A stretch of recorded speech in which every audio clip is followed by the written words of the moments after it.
इधर देखो, अरे इधर देखो,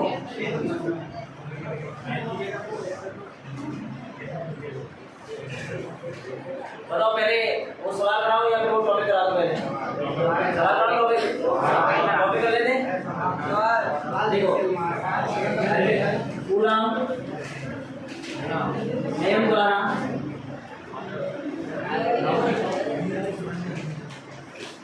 गाउस के नियम की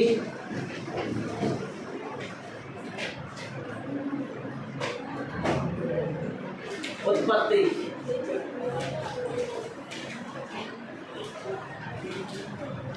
कूलॉम नियम द्वारा गाउस के नियम की उत्पत्ति, ठीक है ना? देखो मैंने मान लिया कोई पॉइंट आवेश Q है, प्लस Q आवेश। अब मुझे इससे r दूरी पर विद्युत क्षेत्र पता होता है, कितना होता है? तो मैं एक मान लेता हूँ r त्रिज्या का एक गाउसियन पृष्ठ मान लेता हूँ।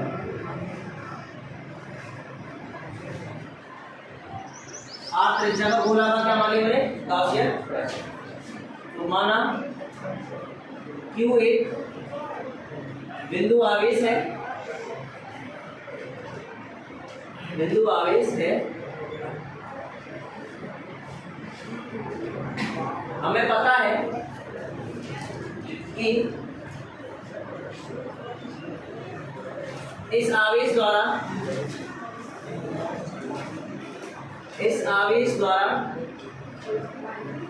r दूरी पर विद्युत क्षेत्र E बराबर कितना होता है? KQ अपॉन कितना होता है? R square. और वेक्टर लगाऊंगा तो यहाँ पे कितना आएगा तुम्हारा? R। क्या जाएगा तुम्हारा? R। ये हमारा पहले से पढ़ा हुआ है। बिंदु आवेश Q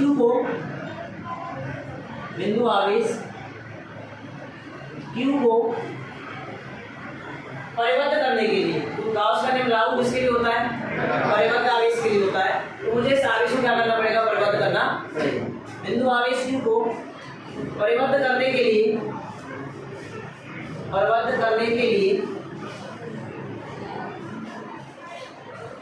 स्मॉल r त्रिज्या का गोलाकार गाउसियन बंद पृष्ठ मानता हूं। r त्रिज्या का गोलाकार गाउसियन बंद पृष्ठ लेते हैं, जैसा कि चित्र में दर्शाया गया है। अब मुझे यहां से लेके यहां पर ये मैंने मान लिया एक अल्पांश क्षेत्रफल मान लिया ds, ठीक है? तो मुझे करना क्या है? इस अल्पांश क्षेत्रफल ds से गुजरने वाला फ्लक्स याद करना है। तो गाउस का नियम क्या था कि किसी बंद पृष्ठ से गुजरने वाला फ्लक्स होता है वो Q/ε0 होता है। तो मुझे एक्चुअली निकालना क्या है? फ्लक्स ही निकालना है। तो फ्लक्स मुझे निकालना है ds एरिया से, ठीक है? इस गोले की सतह पर ds अल्पांश क्षेत्रफल लेते हैं, जिससे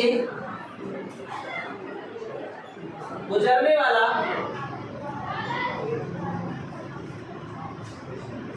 विद्युत फ्लक्स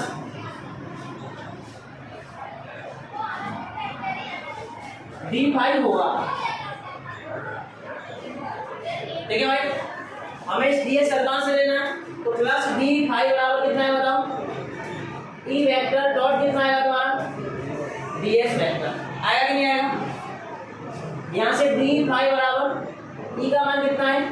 KQ अपॉन कितना बताओ?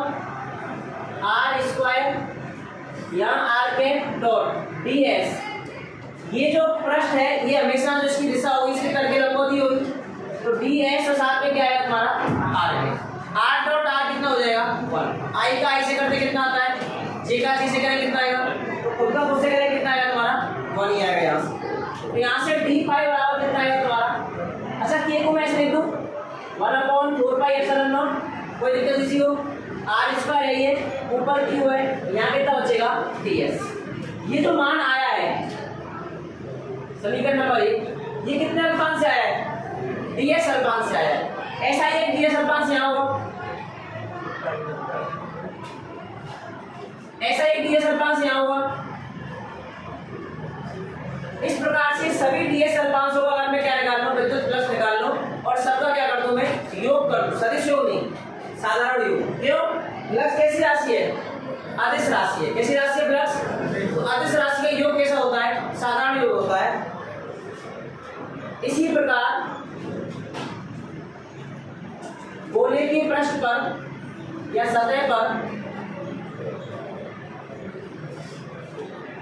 अन्य अल्पांश आवेश, अल्पांश क्षेत्रफल से गुजरने वाले फ्लक्स का मान ज्ञात कर सकते हैं। और वास्तव में हमने क्या निकाला? एक अल्पांश लिया ds, तो ds अल्पांश से गुजरने वाला फ्लक्स निकाल लिया। d फाई बराबर e डॉट कितना आ गया तुम्हारा? ds आ गया। e का मान हमको पता है, बिंदु आवेश के लिए d के ऊपर कितना होता है? r स्क्वायर, वो हमने मान रख दिया।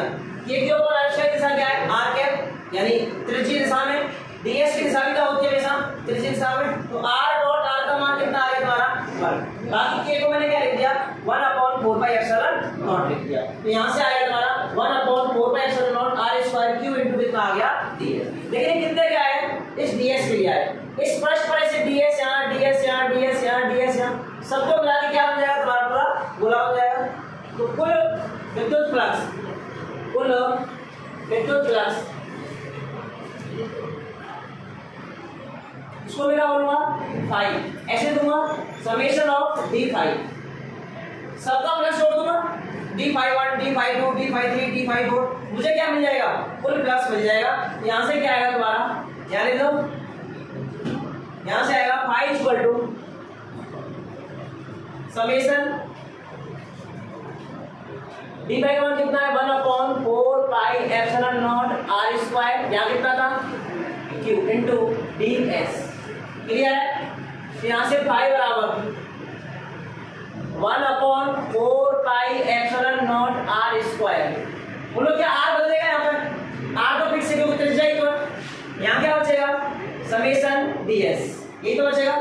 समेशन ds का मतलब है कि इन सभी ds अल्पांशों का क्षेत्रफल क्या करना है? मुझे जोड़ना है। पता अगर मैं सबका क्षेत्रफल जोड़ूंगा तो किसका क्षेत्रफल आएगा? गोले का पृष्ठीय क्षेत्रफल क्या है? फिजिक्स का पेपर देगा ना नीचे? नहीं, फिजिक्स का पेपर अजय सर देंगे, मैं नहीं दूंगा। अच्छा चलो, उनका कॉल सुन लो, कॉल आ रहा है। नहीं, कॉल साइलेंट है, रिकॉर्डिंग चलेगी, आप बोल लीजिए। भूल गया क्या बोल रहा हूँ? कहाँ थे हम? हाँ, अगर मैं ds जोड़ दूंगा तो मुझे क्या मिल जाएगा तुम्हारा? गोले का कुल पृष्ठीय क्षेत्रफल मिल जाएगा। तो गोले का कुल पृष्ठीय क्षेत्रफल मिल जाएगा। तो हम जानते हैं चूंकि गोले का पृष्ठीय क्षेत्रफल, गोले का पृष्ठीय क्षेत्रफल s बराबर समेशन ds बराबर 4 पाई कितना होता है बताओ? r square. यही होता है, नहीं होता? ये मान याद रखेंगे। यहाँ से प्लस 5 बराबर कितना है तुम्हारा? 1/4 pi epsilon not r square. ऊपर कितना था तुम्हारा?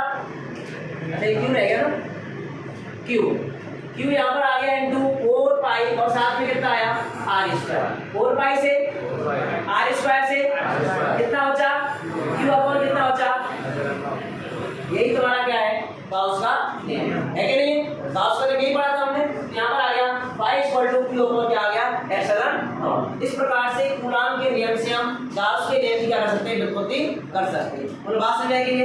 समझ आएगा टॉपिक? देखिए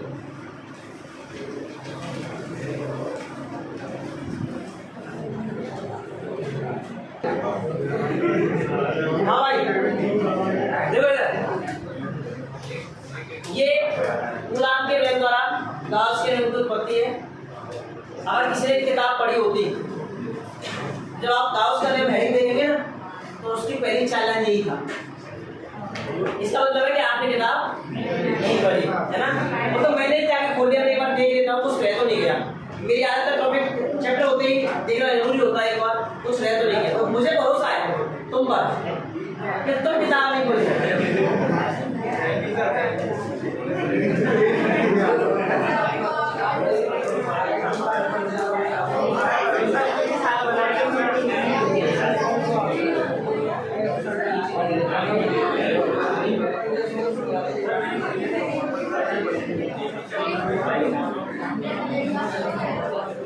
हाँ भाई सुनो, यही ठोस कोण की और थोड़ा सा पढ़ लेते हैं ना, सही रहेगा, नहीं तो भूल जाएंगे फिर। घन कोण या ठोस कोण, सॉलिड एंगल।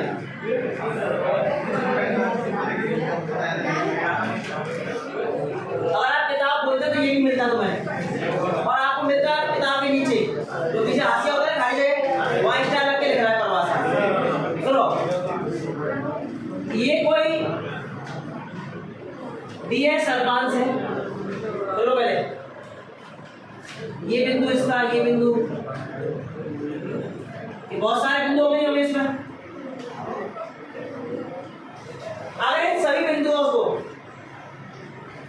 किसी एक बिंदु से क्या कर दिया जाए, मिला दिया जाए। जैसे मान लो बिंदु वो है, तो इस बिंदु वो से इसको मिलाया, इसको इससे मिलाया, इसको इससे मिलाया,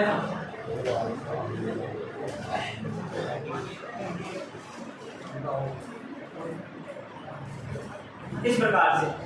तो यहाँ पर एक कोण बना है, ये कोण 3D कोण है। कैसा कोण है? 2D कोण नहीं। आपको ऐसा लगा सर ऐसा कोण है, ये नहीं। ये जो एंगल बन रहा है, ये बन रहा है इस प्रकार से। शंकु देखा आपने?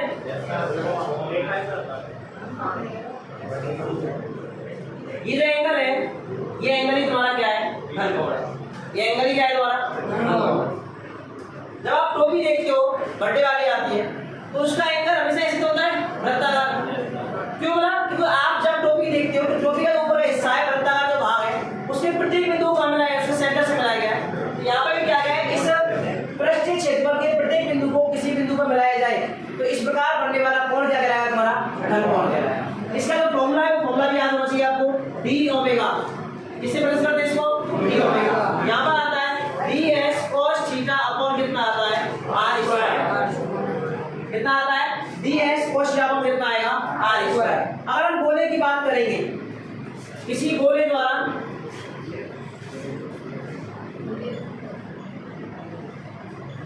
बनने वाला ठोस कोण ओमेगा बराबर कितना होता है? 4 पाई। कितना होता है? यानी अधिकतम कितना होता है कोण? 4 पाई। इसकी थोड़ा सा दिखा ले, देखो देखो, इसी पृष्ठीय क्षेत्रफल हेड लगाओ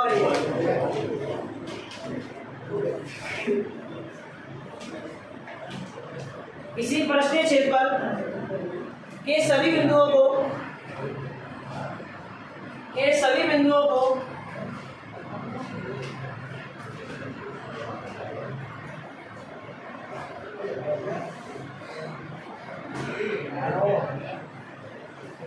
इनसे 8 दूरी पर स्थित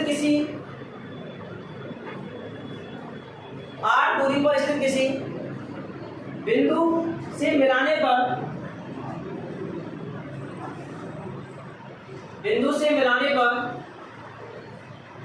बनने वाला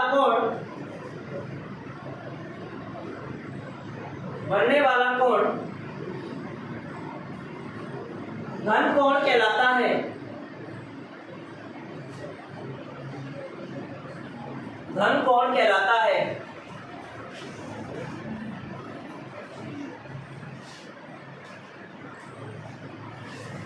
यह एक त्रिविमीय भौतिक राशि है। यह एक त्रिविमीय भौतिक राशि है।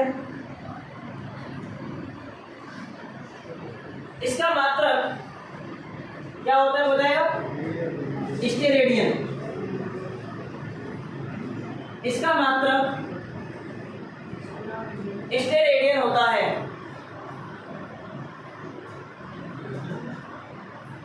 इसे ओमेगा से प्रदर्शित करते हैं। इसे ओमेगा से प्रदर्शित करते हैं।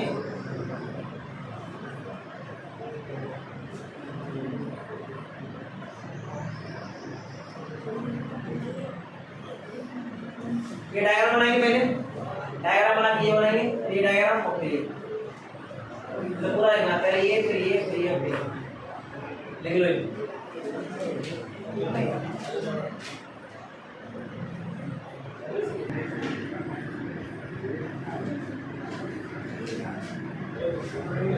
गाउसियन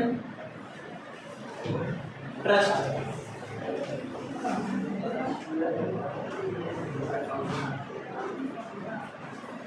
देखो इधर, मान लो आकाश में कोई आवेश है Q, तो इस Q आवेश को परिबद्ध करने के लिए हमने क्या किया, एक काल्पनिक बंद पृष्ठ खींचा। ये काल्पनिक बंद पृष्ठ तुम्हारा क्या होता है, गाउसियन बंद पृष्ठ कहलाता है। तो आकाश में किसी आयतन में स्थित Q आवेश को परिबद्ध करने के लिए खींचा गया काल्पनिक बंद पृष्ठ क्या कहलाता है, तुम्हारा गाउसियन बंद पृष्ठ कहलाता है। देखो परिभाषा, हेड लगाओ।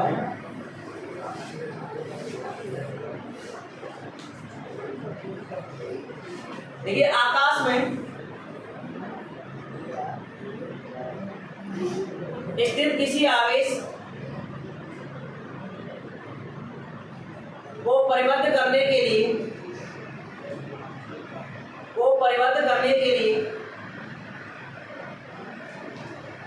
खींचा गया काल्पनिक बंद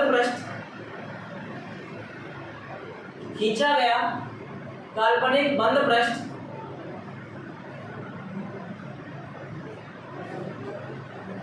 गाउसियन पृष्ठ कहलाता है।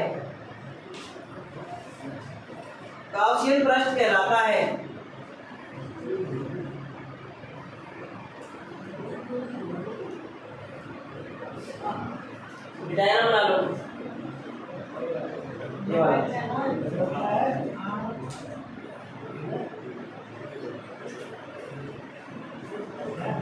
डायग्राम।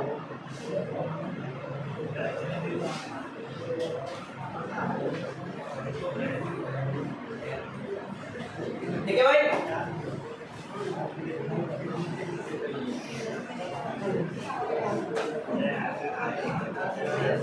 उस 1.13 वाले सवाल है, उसका दूसरा भाग देख लेते हैं ना।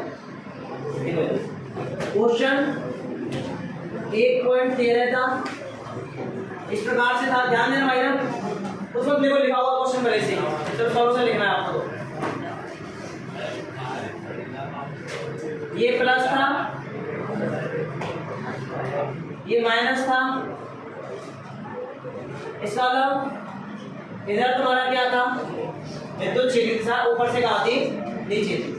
विद्युत क्षेत्र कैसा था तुम्हारा, एक समान, कैसा था, एक समान विद्युत क्षेत्र।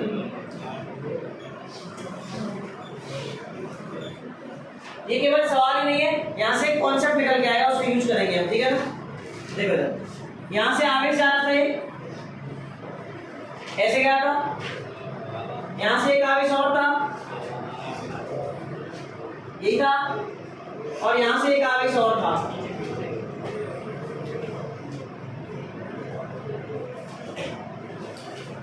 यही था, ये एक, ये दो, और एक ये था। ये तो क्या था तुम्हारा ऋणावेश, तो प्लस की ओर कौन जाएगा, ऋणावेश ही जाएगा। ये भी कौन था, ऋणावेश, और ये कौन था, धनावेश, ठीक है ना।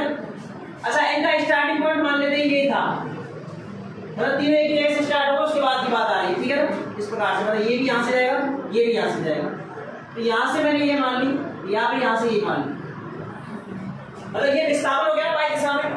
डायग्राम में ये भी देता आपको याद हो, ये x था, ये क्या था, इसका मतलब कण 1, 2 और 3 y दिशा में विस्थापित हो रहा नहीं हो रहा, तो y दिशा में कितना विस्थापित हो रहा है ये देखना पड़ेगा। अब सुनो, आवेश q पर लगने वाला विद्युत बल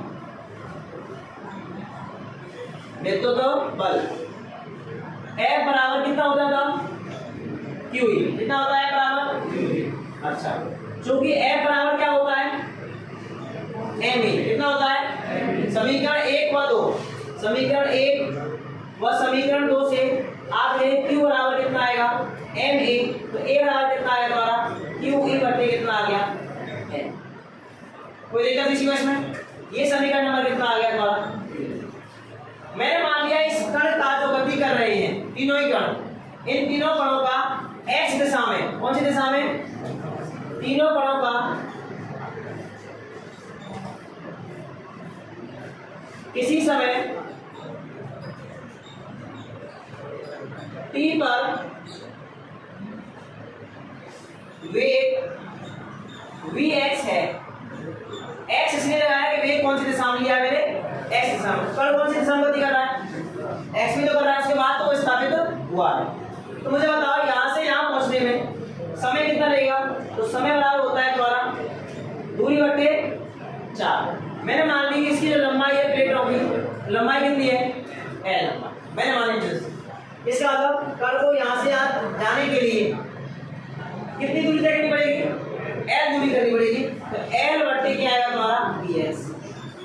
मैं नहीं भी निकालूं तब भी कोई दिक्कत नहीं है, ठीक है ना? तो ये आ गया l बटे क्या आ गया? bs। मुझे निकालना है y दिशा में विस्थापन। क्या निकालना है मुझे? y दिशा में विस्थापन। अच्छा एक त्वरण है, ये कौन सी दिशा में होगा? x में होगा या y होगा? त्वरण बताओ। अरे जिधर विद्युत क्षेत्र होगा उधर ही तो होगा। तो त्वरण किससे उत्पन्न हुआ? ये विद्युत क्षेत्र से हुआ है। इसका त्वरण कौन सी दिशा में? y दिशा में। कौन सी दिशा में? ये यहाँ में क्या लिख देता हूँ? ay लिख देता हूँ। गति के दूसरे समीकरण से, गति के द्वितीय समीकरण से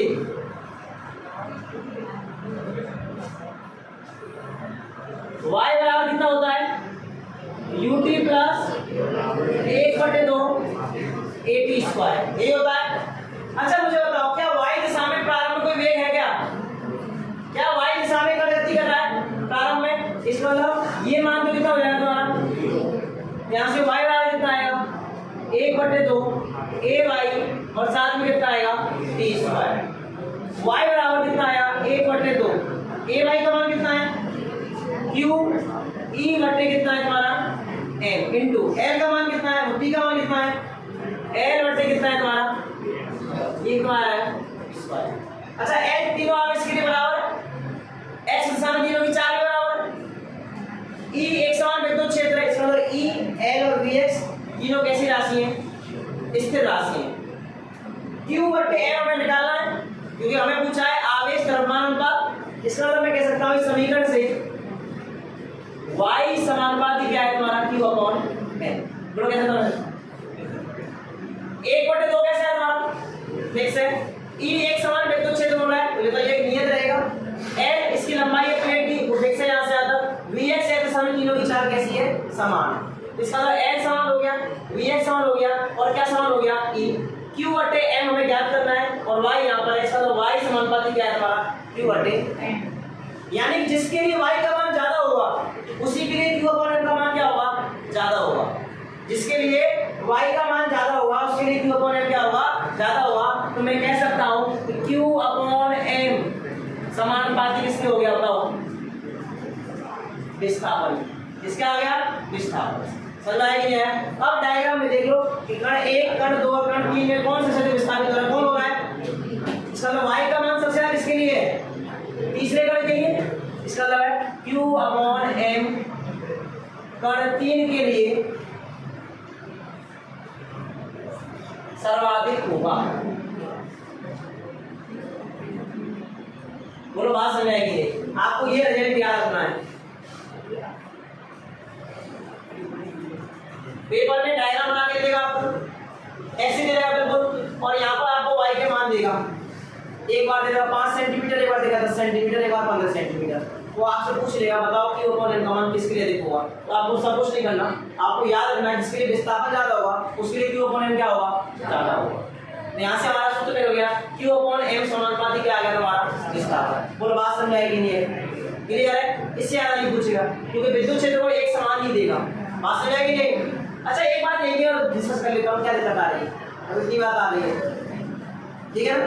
ये x ही तो है और ये y है, ये x दिशा में विस्थापन है और ये y दिशा में विस्थापन है। बताओ x, अगर मैं इसको x मान लूं l की जगह, थोड़ी देर के लिए मान लेते हैं, तो y बराबर कितना आएगा? कुछ कांस्टेंट आएगा इनटू क्या है बताओ? इसका समीकरण ये किसका समीकरण है ये? वृत्त का है क्या? परवलय का है क्या? सरलरेखा है क्या? अरे y बराबर 4 y² बराबर 4x किसका पढ़ते हैं आप? पैराबोला, परवलय का पढ़ते हो। इसका मतलब ये जो पथ होगा कण का वो कैसा होगा? परवलयाकार होगा। कैसा होगा? परवलयाकार। ये जो पथ होगा वो पथ कैसा होगा तुम्हारा? ये और याद रखना साथ में। अच्छा 12वें चैप्टर में आपने टॉपिक पढ़ा होगा इस स्कैटर्ड जो आपका अल्फा पार्टिकल है तो किरण अल्फा कण का पथ कैसा होता है?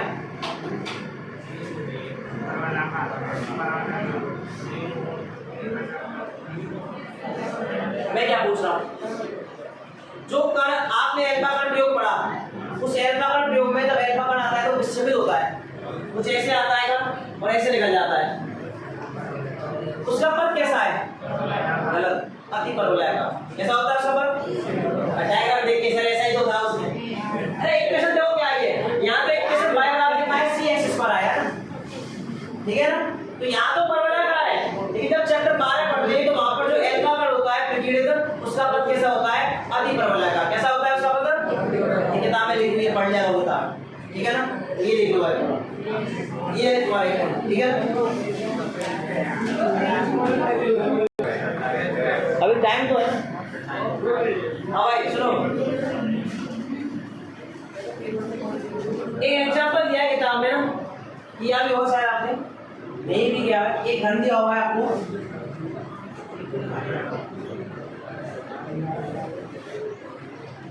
इस प्रकार से, और यहाँ दिया है ऐसे वो, ये तुम्हारा ऐसे बनाता हूँ,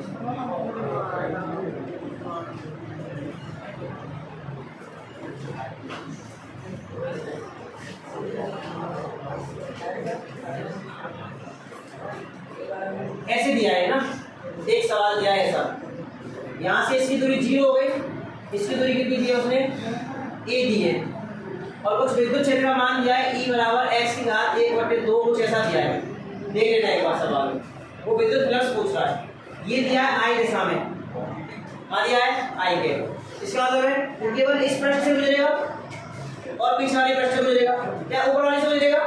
नहीं, क्यों? वो y दिशा में और एक z दिशा में, और y और z दोनों ही x के कैसे होते हैं? लंबवत होते हैं। तो उस समय पर मैं क्या करूंगा? I डॉट j करूंगा या I डॉट क्या करूंगा? k। दोनों ही केसों में मान कितना आएगा? 0। कितना आएगा? 0। तो जो विद्युत फ्लक्स गुजरेगा वो केवल x दिशा में तल है, यानी yz तल में जो लंबवत है हमारे पृष्ठ उससे क्या करेगा? गुजरेगा। मान देख लेना एक बार, किताब में दिया है, बहुत आसान है, इस तरीके से हो जाएगा, ठीक है ना? आज के इतना ही, राधे राधे।